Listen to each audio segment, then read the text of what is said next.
تم پاکستان پر حملہ کرنا چاہتے ہو، ٹھیک ہے کرو، لیکن یاد رکھنا اس حملے کے بعد دنیا چنگیز خان اور ہلاکو خان کو بھول جائے گی، صرف ضیاء الحق اور راجیو گاندھی کو یاد رکھے گی، کیونکہ یہ جنگ روایتی نہیں ایٹمی ہوگی۔ یہ مکالمہ ہوا راجیو گاندھی اور جنرل ضیاء الحق کے مابین کہاں؟ بھارت میں، اور اسی طرح کا اس موقع پر ایک اور مکالمہ بھی ہوتا ہے۔ جنرل صاحب میچ دیکھنے کے لیے جے پور جانا چاہتے ہیں، تم ان کے ساتھ جاؤ گے؟ راجیو گاندھی نے یہ بات مجھ سے کہی، پھر گرم جوشی کے بغیر اور غیر دوستانہ انداز میں اپنا ہاتھ جنرل ضیاء الحق کی طرف بڑھا دیا۔ یہ دیکھ کر کہ اس قدر سرد مہری کے باوجود ان یعنی جنرل ضیاء الحق کے چہرے پر مسکراہٹ تھی، میں نے سوچا کہ یہ شخص کتنے مضبوط اعصاب کا مالک ہے۔ این اسی لمحے جب میرے ذہن میں یہ خیالات ہلچل مچا رہے تھے، جنرل ضیاء الحق نے سرگوشی میں چند جملے کہے۔ میں نے دیکھا کہ یہ جملے سنتے ہی راجیو گاندھی کی پیشانی پسینے سے تر ہو گئی۔ یہ واقعہ بہرا مینن نے بیان کیا ہے، جو 1987 میں انڈین وزیر اعظم کے خصوصی مشیر تھے۔ راجیو گاندھی سے سرگوشی کے انداز میں کان میں کیا بات کہی گئی تھی اور وہ کیوں پریشانی محسوس کرنے لگے تھے، یہ کہانی کسی قدر طویل ہے اور اس کا پس منظر اس سے بھی زیادہ۔ براس ٹیک مشقیں، یہ 18 نومبر 1986 کی بات ہے، جب انڈین فوج نے براس ٹیک کے نام سے فوجی مشقیں شروع کی اور اس مقصد کے لیے راجستھان میں پاکستانی سرحد کے قریب جمع ہو گئیں۔ یہ مشقیں کتنی بڑی تھیں اور اس میں کتنی فوج نے حصہ لیا، کتنی فوج حصہ لے رہی تھی، دوسری جنگ عظیم کے بعد دنیا نے اس سے بڑی جنگی مشقیں نہیں دیکھی ہوں گی۔ یہ مشقیں نیٹو کی کسی بھی فوجی مشق سے بڑی تھیں۔ ان فوجی مشقوں کے 3 مقاصد بیان کیے گئے: کسی تصادم کی صورت میں فوجی نقل و حرکت کی اہلیت کو جانچنا، یہ جانچنا کہ تصادم کی صورت میں فوج لاجسٹک سپورٹ کی کتنی اہلیت رکھتی ہے، پاکستان کی مسلح افواج پر اپنی بالادستی ثابت کرنا۔ ان مشقوں میں فوج کی کتنی بڑی تعداد حصہ لے رہی تھی، یہ تعداد 5 لاکھ تک تھی۔ رقبے کے اعتبار سے ان مشقوں کا دائرہ انڈیا کے راجستھان یعنی پاکستان کے بہاولپور اور رحیم یار خان سے لے کر پاکستان کی بحری سرحدوں کورنگی کریک تک وسیع تھا، اور اسے انڈین ایئر فورس کا تعاون بھی حاصل تھا۔ اس آپریشن میں انڈین ایئر فورس کے جیگوار اور میگ طیاروں نے حصہ لیا۔ ان طیاروں نے بعض اوقات پاکستان کی فضائی سرحدوں کی خلاف ورزی بھی کی تھی۔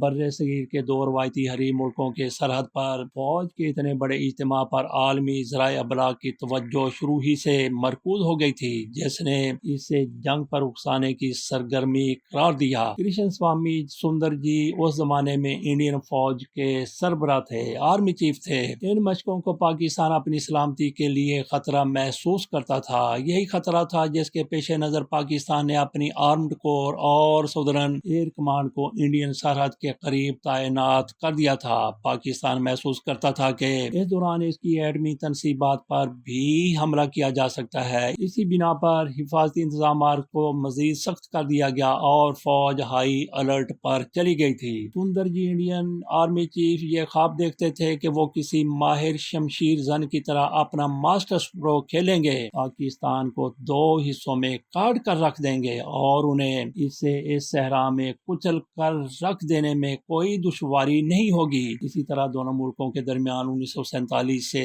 طاقت کا جو توازن چلا آ رہا تھا، وہ اس کا خاتمہ کر دیں گے۔ Institute of peace and conflict نئی دہلی کے پروفیسر تیچاری نے اپنی کتاب انڈو پاک نیوکلیئر اسٹینڈ آف میں لکھا کہ اصل منصوبہ یہ تھا کہ پنجاب پر حملہ کر کے اسے سندھ سے کاٹ دیا جائے، تاکہ پاکستان کی ایٹمی صلاحیت کے حقیقت بننے سے پہلے ہی اس کا خاتمہ کر دیا جائے۔ امریکی دفتر خارجہ کی تجزیہ کار پولین ایلیزا نے اس سلسلے میں خیال ظاہر کیا تھا کہ ان دنوں پاکستان کے صوبے سندھ میں صورتحال خاصی خراب تھی۔ انڈیا اس صورتحال سے بھی فائدہ اٹھانا چاہتا تھا۔ ایک انڈین مصنف اوپدھیایا نے ایک پاکستانی سائنسدان کے حوالے سے لکھا کہ ان دنوں وزارت خارجہ اور وزارت دفاع میں دن رات اجلاس ہوا کرتے تھے، جن میں پاکستان کی ایٹمی تنصیبات پر انڈیا کے امکانی حملے اور اس کی روک تھام پر غور کیا جاتا تھا۔ 1981 میں اس سلسلے میں پاکستان کی مسلح افواج کو مستقل طور پر یہ احکامات دے دیے گئے تھے کہ وہ ہمہ وقت تیار رہیں اور اس قسم کے کسی بھی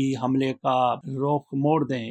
جیسے ہی براس ٹیک مشقیں شروع ہوئیں، پاکستان نے مسلح زمینی دستوں اور سدرن ایئر کمانڈ کو انڈین پنجاب کی سرحد پر تعینات کر دیا۔ اس کارروائی کے تھوڑے دن بعد پاکستان نیوی نے بحیرہ عرب کے شمالی علاقے میں جنگی جہاز اور آبدوزیں تعینات کر دی۔ ستمبر 1987 میں حالات اس قدر بگڑ چکے تھے کہ سرحدوں پر تعینات دونوں ملکوں کے فوجی ایک دوسرے کے نشانے پر تھے۔ اگر یہ الزام درست مان لیا جائے کہ انڈین فوج اپنے طے شدہ مقاصد کے لیے پاکستان پر حملہ کرنے کا ارادہ رکھتی تھی تو پھر فطری طور پر یہ سوال بھی پیدا ہوتا ہے کہ کم وسائل کے باوجود پاکستان انڈین منصوبے کو ناکام بنانے میں کامیاب کیسے ہوا۔ انڈیا کے مقابلے میں پاکستان کی حکمت عملی بہتر تھی اور وہ نہایت خاموشی کے ساتھ اپنی فوج کو حرکت میں لے آئے تھے۔ انڈین فوج کی مشقوں کی تمام تر تفصیلات پہلے ہی پاکستان حاصل کر چکا تھا۔ اس طرح اسے کئی معاملات میں آسانی حاصل ہو گئی تھی۔ اسی زمانے کی بات ہے کہ جب پاکستان کی وزارت خارجہ نے ایک رات نصف شب انڈین ہائی کمشنر ایس کے سنگھ کو طلب کیا۔ پاکستان کے وزیر مملکت برائے امور خارجہ زین نورانی ان کے منتظر تھے۔ نورانی نے ایس کے سنگھ کو خبردار کیا کہ اگر پاکستان کی سالمیت اور جغرافیائی حدود کو نقصان پہنچانے کی کوئی کوشش کی گئی تو انڈیا کو ناقابل یقین نقصان کے لیے تیار رہنا چاہیے۔ ایس کے سنگھ یہ بات سن کر حیرت زدہ رہ گئے اور انہوں نے سوال کیا کہ کیا آپ مجھے ممبئی پر ایٹمی حملے کی دھمکی دے رہے ہیں؟ زین نورانی نے جواب دیا، یقیناً ایسا ہو سکتا ہے۔ پاکستان ایسا کیوں محسوس کر رہا تھا کہ انڈیا کی طرف سے اس کی ایٹمی تنصیبات پر حملہ کیا جا سکتا ہے؟ اس سوال کا جواب امریکی وزارت خارجہ کی دستاویزات سے ملتا ہے جنہیں چند برس قبل ڈی کلاسیفائی کیا گیا ہے۔ ان دستاویزات کے مطابق امریکی صدر رونالڈ ریگن خطرہ محسوس کرتے تھے کہ پاکستان نے اگر یورینیم کی افزودگی جاری رکھی اور وہ مقررہ حدود سے بڑھ گئی تو اس کے نتیجے میں انڈیا پاکستان کی ایٹمی تنصیبات پر حملہ کر دے گا۔ اس حملے کے نتیجے میں دونوں ملکوں کے درمیان مکمل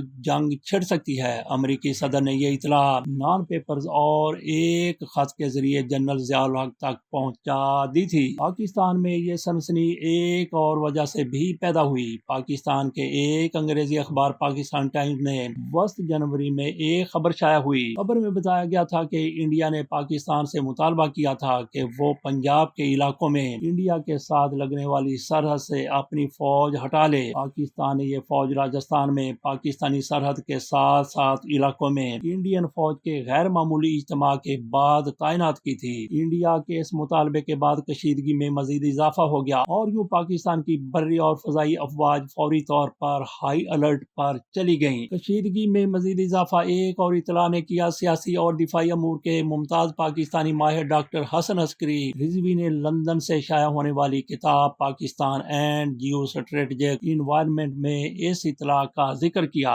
ڈاکٹر رضوی کے مطابق جنرل سندر جی نے حکومت کو تجویز کی تھی کہ مشقوں کے دوران ایٹمی میزائل بھی استعمال کیے جائیں۔ ان مشقوں پر پاکستان نے جو رد عمل ظاہر کیا یہ اطلاع اس سے مطابقت رکھتی ہے اور ان اطلاعات کی تردید کرتی ہے کہ وزیر اعظم راجیو گاندھی ان مشقوں سے بے خبر تھے۔ راجیو گاندھی کا بے خبر ہونا اس لیے بھی قرین حقیقت نظر نہیں آتا کیونکہ وزارت عظمیٰ کے ساتھ ساتھ وزارت دفاع کا محکمہ بھی ان کے پاس ہوا کرتا تھا۔ ان اطلاعات کے بعد خطے میں جنگ کے بادل چھا گئے جس کے اثرات عالمی سطح پر بھی محسوس کیے گئے۔ یہ پس منظر تھا جن میں جنرل ضیاء الحق نے 1987 میں انڈیا کے دورے کا فیصلہ کیا۔ اس دورے میں بتایا گیا کہ انہیں اس کی دعوت انڈین کرکٹ بورڈ کے حکام نے دی تھی۔ وزیر اعظم راجیو گاندھی کو جب اس دورے کی اطلاع ہوئی تو وہ ان کا استقبال کرنے کا ارادہ نہیں رکھتے تھے، لیکن قریبی مشیروں اور حزب اختلاف کے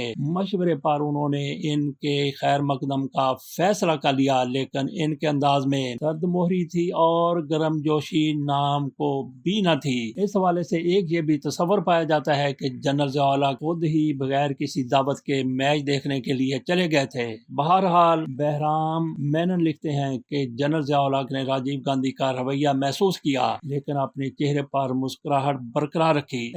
اس وقت جب وہ جے پور روانگی کے لیے اٹھے انہوں نے بہرام مینن کی موجودگی میں راجیو گاندھی کو مخاطب کیا اور کہا تم پاکستان پر حملہ کرو گے۔ انہوں نے بہرام مینن کی موجودگی میں راجیو گاندھی کو مخاطب کیا اور کہا تم پاکستان پر حملہ کرنا چاہتے ہو، ٹھیک ہے کرو، لیکن لیکن یاد رکھنا اس حملے کے بعد دنیا چنگیز خان اور ہلاکو خان کو بھول جائے گی، صرف ضیاء الحق اور راجیو گاندھی کو یاد رکھے گی، کیونکہ یہ جنگ روایتی نہیں ایٹمی ہوگی۔ اس میں مزید اضافہ کرتے ہوئے جنرل ضیاء الحق نے راجیو گاندھی کی آنکھوں میں آنکھیں ڈال کر، لیکن ان کے لبوں پر مسکراہٹ تھی، انہوں نے یہ بھی کہا کہ ہو سکتا ہے کہ اس جنگ کے نتیجے میں پاکستان صفحہ ہستی سے مٹ جائے، لیکن مسلمان دنیا میں موجود رہیں گے، کیونکہ دنیا میں مسلمانوں کے بہت سے ممالک ہیں، رہ گئے ہندو تو یاد رکھنا اس تباہی کے نتیجے میں ہندوستان مٹ گیا تو دنیا بھر میں ہندوؤں کا نام و نشان مٹ جائے گا، صفحہ ہستی سے ایک ایک ہندو کا خاتمہ ہو جائے گا۔ اگر تم نے میری واپسی سے قبل اپنی فوج کو واپسی کا حکم نہ دیا تو پاکستان پہنچتے ہی میرے منہ سے ایک ہی لفظ نکلے گا، فائر۔ بہرام مینن نے انڈیا ٹوڈے میں لکھا،